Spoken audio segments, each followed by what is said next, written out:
For many of us, after you get your Wi-Fi and router initially set up, you don't think about it again, unless of course it starts acting up. But there are a lot more settings for your router than you're probably aware of, and some of them you might want to change for either security or performance reasons. So in this video, I'm going to go over how to actually find these settings, 5 in particular, and explain why you might want to change them depending on your circumstances. And don't worry about any technical terms, I'll explain everything in a way hopefully everyone can understand. Speaking of security and privacy, which by now you should know I care a lot about, let me tell you about today's sponsor, Mine. Mine lets you find out which companies have your data and lets you control where you do or don't want to keep it. You start out by going to saymine.com and just sign in with your email account you want to analyze and give it a minute to do its thing. Mine will analyze only the subject line and sender of the email plus some other metadata to figure out which companies you've interacted with. But as their privacy policy states, they don't collect the content of the email for analysis. Then, when it's done, it shows you the results. For myself, there are over 250 companies that have data on me. Not sure how I feel about that. On the My Footprint page, I can see a selection of these companies, but I can gather up the courage to look through the entire list, which I can assure you is eye-opening. By clicking on a company, it shows me, for example, that EA stores info like my financial and identity data, as well as online behavior, in addition to having a somewhat elevated exposure risk. And here's another company that I barely remember signing up for, but never ended up using, and I don't really want them having my data. So I can just click reclaim and it will compose an email that will be sent directly from my inbox to the company. And this is important because companies generally only honor requests coming directly from the person.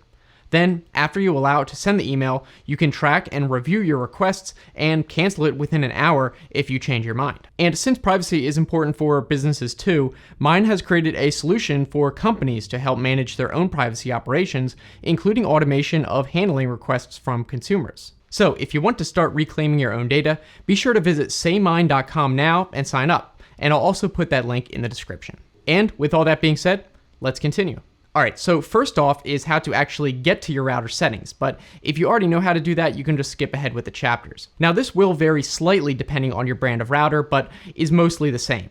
So just open up your usual web browser and go to the URL bar. Here you'll need to enter the default network address of your router, which is in the form of an IP address.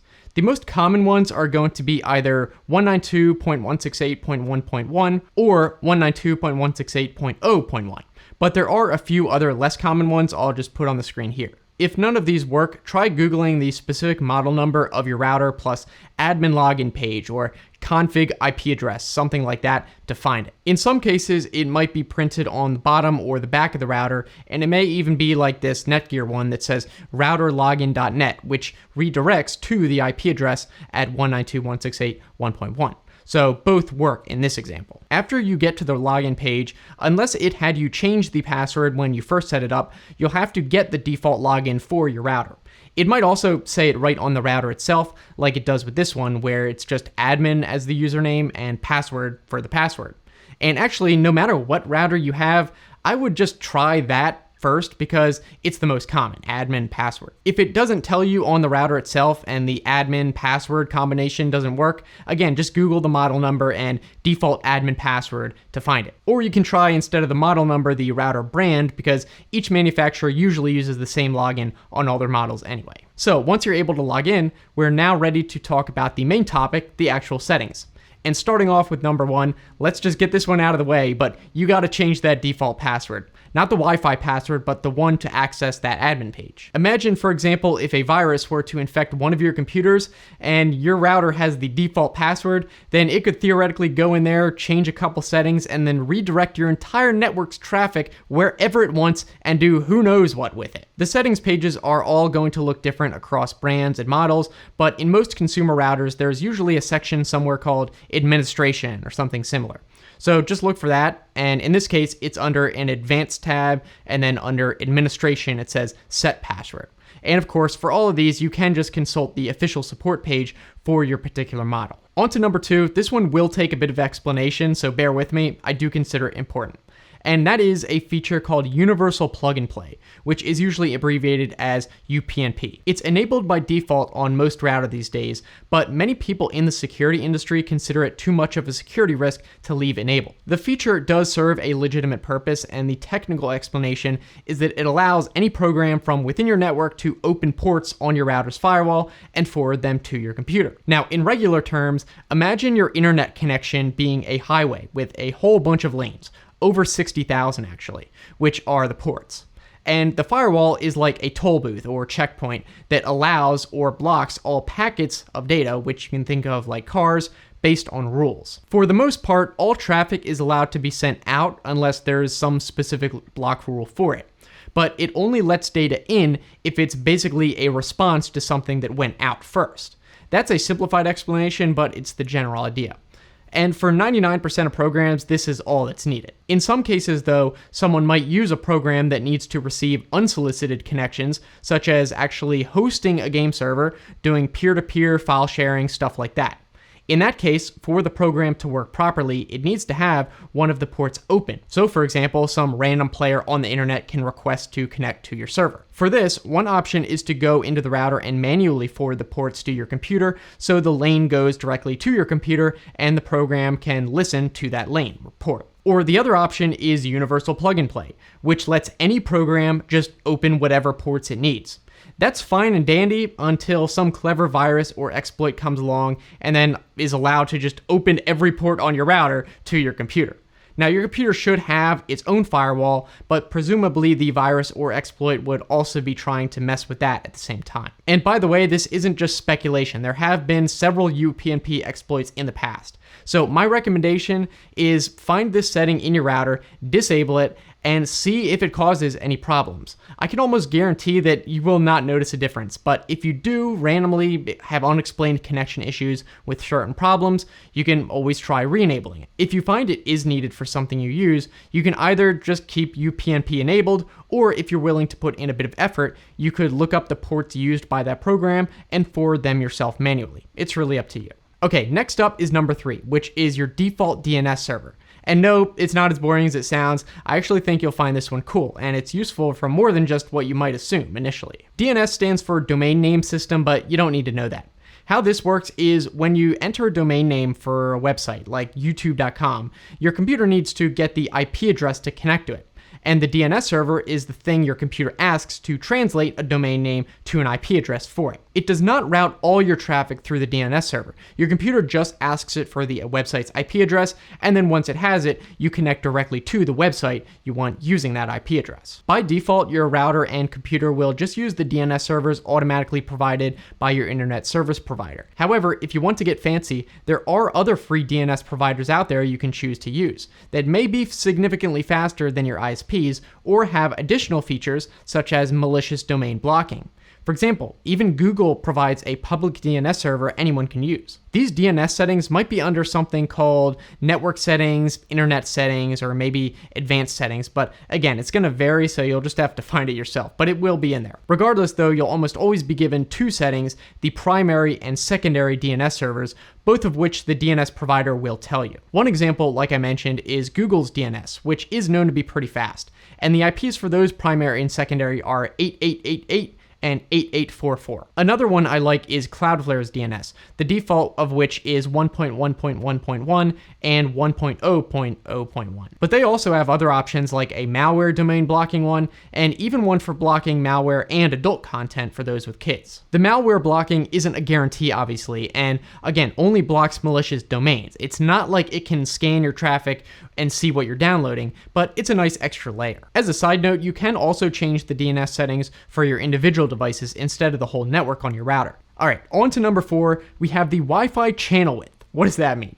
Basically, a certain range of frequencies is allocated to be used by Wi-Fi, and this range is split up into smaller ranges called channels. The default size of these channels is either 20 megahertz or 40 megahertz, depending on whether you're using the 2.4 gigahertz or 5 gigahertz band, which is what is meant when a router says it's dual band. Anyway, almost all routers will let you do what is called channel bonding, which just lets your router broadcast on not just one channel, but multiple next to each other, literally allowing more bandwidth and faster speeds.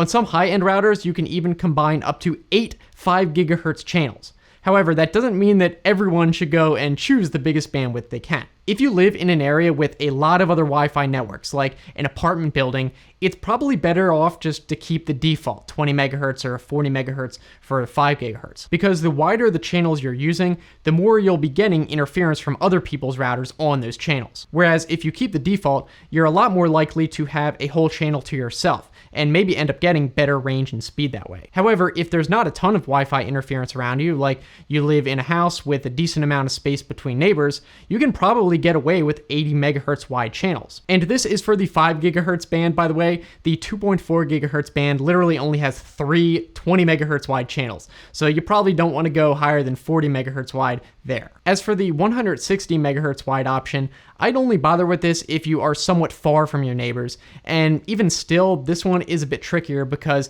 it will spill into what are called DFS channels. That's a whole other topic, but you probably just want to avoid that complication. The super quick explanation is because of certain laws in the USA, at least, your router is required to give priority to any radar signals it detects, like weather radar, which share some of those Wi-Fi channels, and will literally stop broadcasting for a while if it does, from my understanding. So if you do live far from your neighbors, you can maybe give 160 a shot and see how it goes. It might not be a problem, but just be aware of that. A final quick note here is apparently in some routers like this one, it doesn't actually have you select the bandwidth, but the maximum speed. I'm not even really sure how this particular one works, but I suspect it's just doing things automatically here, so it might be better to just keep it at whatever it's set by default. It might just be automatically choosing how much of a wide channel to use. Okay, finally we come to number 5, though I do have a bonus one at the end. This one is fortunately way easier to discuss, and it is Wi-Fi Protected Setup, or WPS. This is a feature built into a ton of Wi-Fi routers that is supposed to make it easier to connect devices to your Wi-Fi by just pressing a button instead of having to type in a password. But everything I've read about it says it's just horribly insecure. And you can tell me, but I don't think this is a feature many people even use at all anyway. I've never used it and can't recall anyone I know mentioning it, and a lot of devices don't even support it. So if this WPS is something you don't use, then definitely just disable it. And if you do use it, I mean, you can decide for yourself, but I'd rather just spend the extra few seconds to type in the Wi-Fi password, which you usually only do once anyway. The WPS setting will be somewhere under Wi-Fi or wireless settings, maybe even under advanced wireless settings, something like that. And you can verify your router has the feature by just looking for a physical button labeled WPS somewhere on it. The actual setting name might be different too. In this router, it has WPS settings and then has a setting for Enable Router's PIN, which is how you disable it, since it connects with a PIN number. But it could literally just say Enable WPS or something like that. You'll just have to look for where it talks about WPS. All right. Now, this next setting is an extra bonus one because it should be disabled by default already, but you really want to make sure that is the case. It's a setting called Remote Administration, and you should absolutely disable this if it's not already. Basically, it makes it so no one outside your local network can try and log into your router, or in other words, not just anyone from the internet, which is a no-brainer. And this setting is probably somewhere under something like administration or whatever. And if you are someone who, for some reason, does need this feature, you know who you are anyway. So at this point, you probably know a little bit more about your router and can feel better about the security too. And you might even get some better performance from it. Thanks again to Mind for sponsoring this video, and be sure to visit saymind.com to start reclaiming your data too. The link is also in the description. If you want to keep watching, the next video I'd recommend is a video where I talked about encrypted DNS, aka DNS over HTTPS, which you can watch here. If you want to subscribe, also be sure to click the bell to enable notifications. I only post videos about twice a week, so you don't want them getting lost in the rest of your subscriptions. So thanks so much for watching, and I'll see you in the next one.